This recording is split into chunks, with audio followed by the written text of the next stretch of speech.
जय श्री बालाजी महाराज, जय श्री राम। मैं प्रशांत आपका अपने श्री बालाजी स्पिरिचुअल ज्ञान और समाधान में स्वागत करता हूं। आशा करता हूं कि आप सब कुशल मंगल होंगे। आपके स्नेह और प्रेम से और श्री बालाजी महाराज के आशीर्वाद से हम भी कुशल मंगल हैं। आज का वीडियो पंचमुखी हनुमान कवच के ऊपर बना रहा हूँ। किस प्रकार इसका पाठ करेंगे, किन किन सावधानियों को आपको बरतना है और इसको करने से आपको क्या लाभ मिलेगा। पंचमुखी हनुमान कवच को अगर आप सिद्ध करना चाहते हैं तो उसकी क्या विधि है, इस वीडियो के माध्यम से हम आपको आज इसकी जानकारी देंगे। अंत तक बने रहिएगा। चलिए आज का वीडियो प्रारंभ करते हैं।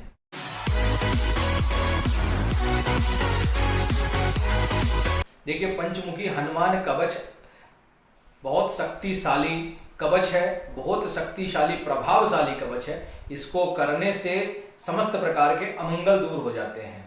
आपके ऊपर यदि किसी का तंत्र किया हुआ है, किया कराया है, किसी ने आप पे मारण प्रयोग कर दिया, मूठ चला दी, तंत्र कर दिया, आपका उच्चाटन कर दिया, स्तंभन कर दिया, तो सारे के सारे तंत्र पंचमुखी हनुमत कवच करने मात्र से कट जाते हैं। आपके घर में रोग है, किसी भी प्रकार की व्याधियां है, तो वो भी इससे दूर हो जाती है। घर में लगा दोष, जमीन का लगा दोष, वैवाहिक संबंधों में लगा दोष और अनेक प्रकार के दोष कवच के पढ़ने मात्र से ही दूर हो जाते हैं। ऐसा कहा गया है कि त्रेता युग में रावण को मारने से पहले प्रभु श्री राम ने भी हनुमान कवच का पाठ किया था। यानी कि पंचमुखी हनुमान कवच का प्रभु श्री राम ने पाठ किया था। अब आप सोच सकते हो कि हनुमान कवच कितना शक्तिशाली है। हनुमान जी का कवच करने मात्र से एक ऐसा आवरण बन जाता है, एक ऐसी आपके सामने अदृश्य परत बन जाती है जिसको बड़े से बड़ा तांत्रिक नहीं भेद सकता। लेकिन उसको सही तरीके से पढ़ना, उसके नियमों को जानना और किस प्रकार हनुमान कवच का पाठ करना, इसकी जानकारी होना बड़ा आवश्यक है। अगर आप पूरे लगन, संयम और मन से, वचन से, कर्म से यदि हनुमान जी का ध्यान करते हुए पंचमुखी हनुमान जी का कवच करोगे तो आपको लाभ मिलेगा। क्यों? क्योंकि पंचमुखी हनुमान कवच में भगवान श्री राम की शक्ति निहित है। पंचमुखी हनुमान कवच की रचना भी भगवान श्री राम ने ही की है। अगर आप हनुमान कवच का पाठ करते हो तो आपके घर में लगने वाले समस्त दोष से आपको मुक्ति मिल जाएगी। मंगल, शनि, राहु, केतु के दोष से आपको मुक्ति मिलेगी। मांगलिक दोष से आपको मुक्ति मिलेगी। यदि आपके पितृ आपसे रुष्ट हैं, यदि पितरों का प्रकोप आप पे चल रहा है तो उससे भी आपको मुक्ति मिलेगी।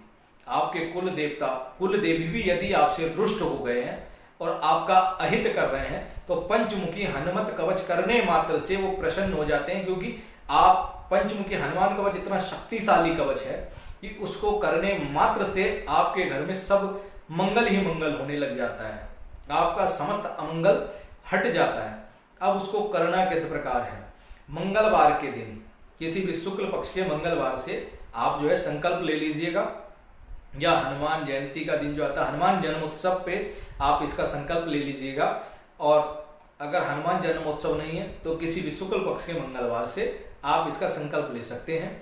हाथ में थोड़ा गंगा जल, रोली, अक्षर, लाल पुष्प आप रखिए, हनुमान जी के मंदिर जाइए, वहां बैठ करके संकल्प लीजिए कि हे श्री हनुमान जी महाराज, श्री बालाजी महाराज, मेरा नाम ये, मेरे पिताजी का नाम ये, मेरा गोत्र ये, मेरा कुल ये, मेरा निवास स्थान ये है और मैं इस अमुक कार्य के लिए संकल्प ले रहा हूँ और मैं इस हाथ से आपके पंचमुखी हनुमत कवच का पाठ करूंगा। इस कवच को करने से मेरे जो रोग हैं, जो शोक हैं, जो भी मेरे ऊपर व्याधा है, जो ग्रह दोष हैं, कुल के दोष हैं और तंत्र इत्यादि बाधा से जो मैं पीड़ित हूँ, उनसे मेरी रक्षा करें, मेरे संपूर्ण शरीर की आप रक्षा करें, मेरे कुल की रक्षा करें, ये बोल करके वो सारा सामग्री आप बाबा के चरणों में अर्पण कर देना। फिर अपना पूर्ण संयम, नियम के साथ आप हनुमान पंचमुखी हनुमत कवच का पाठ कर सकते हो। इसके पाठ करने के तरीके हैं, मंगल के मंगल आप कर सकते हो, डेली भी कर सकते हो, मंगल शनिवार भी कर सकते हो। वो आपके ऊपर डिपेंड करता है कि आप किस दिन करना चाह रहे हो। अगर आप डेली करोगे तो उसके भी लाभ अलग हैं। आपको जहां जाओगे वहां मान सम्मान मिलेगा, किसी भी तांत्रिक बाधा से आपको मुक्ति मिलेगी। कहीं भी रास्ते से जाते हो तो कोई भी नकारात्मक चीज आपको छुएगी नहीं, आपके करीब नहीं आएगी। बस शर्त यह है कि हनुमान का जो कवच है उसको पूर्ण शुद्धता के साथ पढ़ना है। शुद्ध विचारों से पढ़िए, शुद्धता के साथ पढ़िए और साफ साफ पढ़िए, उसके अक्षरों में त्रुटि नहीं होनी चाहिए, क्योंकि उसमें बीज मंत्र भी निहित है। उन बीज मंत्रों का आपको उच्चारण शुद्ध और स्पष्ट करना है, क्योंकि बीज मंत्र ही इसकी शक्ति है। तो हनुमान पंचमुखी कवच करने से पहले आप बैठिए, अपने घर घी का दीपक लगाइए, तिल के तेल का दीपक लगाइए। सबसे पहले तो आप स्नान करके आइए, स्नान करिए। स्नान करने के बाद श्री हनुमान जी महाराज को स्नान कराइए, उनको गुण चने का भोग लगाइए, लाल पुष्प चढ़ाइए और बैठिए आसन पे। आसन पे बैठने के बाद हनुमान पंचमुखी कवच करने से पहले उसका जो मूल मंत्र है, बीज मंत्र है, जो इसकी जान है, वो है ओम श्री हनुमते नमः। इसकी 108 माला का जाप करिए, रुद्राक्ष की माला से या तुलसी की माला से। मंत्र है ओम श्री हनुमते नमः। इस मंत्र का 108 बार जाप करिए, रुद्राक्ष की माला से या तुलसी की माला से। उसके बाद फिर आप पंचमुखी हनुमान कवच का पाठ करिए। पंचमुखी हनुमान कवच का पाठ करते समय त्रुटि का ध्यान रखिए कि पढ़ते समय कोई त्रुटि आपसे ना हो। 2 भाग में हनुमान पंचमुखी कवच आप पढ़ सकते हो, एक इसका शॉर्ट है और एक है लॉन्ग, यानी कि एक छोटा भी है एक लंबा भी है। उसमें क्या होता है, आधे के बाद फिर सीधा मैं दोनों की आपको विधि बता दूंगा उसमें कैसे पढ़ते हैं। देखिए, पंचमुखी हनुमान कवच में एक तो पूर्ण आ जाता है और एक आधा होता है। आधे में हनुमान जी का वर्णन किया गया। पहले फर्स्ट पार्ट में हनुमान जी का वर्णन है, उनके 5 स्वरूपों का वर्णन है, उनके हाथों में क्या क्या अस्त्र हैं, क्या क्या उनके पास है, उस चीजों का वर्णन है। उस वर्णन के बाद फिर आपका सीधे आ जाता है कि 1 बार पढ़ने से क्या लाभ है, 2 बार पढ़ने से क्या लाभ है, 3 बार पढ़ने से क्या लाभ है। इस प्रकार यदि आप 12 बार पढ़ोगे तो उसके क्या लाभ है। ये तो हो गया शॉर्ट फॉर्म, पहले वर्णन और उसके बाद पढ़ने का लाभ। ये तो इसका सूक्ष्म रूप है, छोटा रूप है, जो नॉर्मली सब लोग पढ़ते हैं। लेकिन इसको जो है पूर्ण रूप से पढ़ना चाहिए। उसमें क्या आएगा, फर्स्ट पार्ट में आपको मिलेगा हनुमान जी का जो वर्णन मैंने बताया कि पंचमुख जो है उनके स्वरूप के बारे में जानकारी मिलेगी। दूसरे पार्ट में उनके हाथों में क्या क्या अस्त्र हैं, उनके पास क्या क्या चीजें हैं, ठीक है, वो मिलेगा। तीसरे में फिर आपका आ जाते हैं उनके बीज मंत्र, जिसके द्वारा आपको पता चलेगा कि उनके 5 मुखों के बीज मंत्र हैं और उनसे रक्षा किस प्रकार होती है, किस प्रकार वो कार्य करते हैं और कौन कौन सा बीज मंत्र है जिससे आपकी भूत प्रेत से रक्षा होती है, शत्रुओं से रक्षा होती है, ऊपरी उच्चाटन से रक्षा होती है, परयंत्र परतंत्रों ग्रह उच्चाटन से, है ना, अंतरिक्ष पे आने जाने वाली शाकिनी डाकनी से इनसे जो रक्षा होती है, वो पूरी संपूर्ण जानकारी है। वो फिर लास्ट में उनके 12 बार जो पढ़ा जाता है कि पहली बार पढ़ने से क्या लाभ है, दूसरी बार पढ़ने से क्या लाभ है, इस तरीके से एक संपूर्ण है। तो इनको आप देखिए, आपके पास जो भी उपलब्ध हो उसे पूर्ण रूप से पढ़िए। दोनों ही पढ़ोगे, दोनों को लाभ है।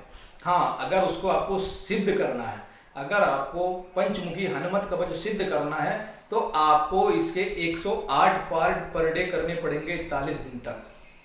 41 डेज तक 108 पार्ट रोज करने पड़ेंगे और 10वें दिन दशांश हवन करना पड़ेगा। ब्रह्मचर्य का पालन करना होगा, पृथ्वी पर सोना होगा, खाने पीना आपका सात्विक रहेगा। किसी भी प्रकार का आप सात्विक भोजन नहीं छोड़ोगे, केवल सात्विक भोजन करोगे। प्याज लहसुन तामसिक भोजन से आपको दूरी बनानी होगी जब तक आप हनुमान पंचमुखी कवच सिद्ध कर रहे हो। और गुरु की आज्ञा लेकर, गुरु की अनुमति लेकर ही पंचमुखी हनुमान कवच सिद्ध करें। शॉर्ट में पंचमुखी हनुमान कवच मैं अपने डिस्क्रिप्शन में डाल दूंगा, जो सूक्ष्म वाला है वही डालूंगा, क्योंकि आप सब लोग उसी को पढ़िए। बीज मंत्र के साथ अभी आप पढ़ोगे, त्रुटि होगी तो आपका नुकसान होगा। लेकिन फिर कहता हूं, पंचमुखी हनुमान कवच करने से आपके ग्रह दोष शांत हो जाएंगे। किसी भी प्रकार का यदि आप पर क्रिया की गई है तो वो क्रिया कटेगी। किसी भी प्रकार की भूत प्रेत पिशाच पीड़ा से अगर आप ग्रसित हो तो उससे भी आपको मुक्ति मिलेगी। समाज में मान सम्मान मिलेगा, भय का नाश होगा और समस्त प्रकार के अमंगल हटकर आपके जीवन में सब मंगल ही मंगल होगा। तो ये थे पंचमुखी हनुमत कवच के फायदे।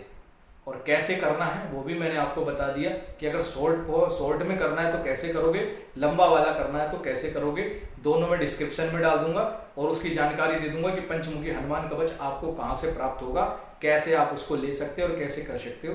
आशा करता हूँ कि मेरी दी हुई जानकारी आपको अच्छी लगी होगी और मेरी दी हुई जानकारी अगर आपको पसंद आई हो तो मेरे चैनल को सब्सक्राइब करें, पास आए बेल आइकन को दबा दें और इस वीडियो को अधिक से अधिक शेयर करें। जय श्री राम, जय श्री सीता।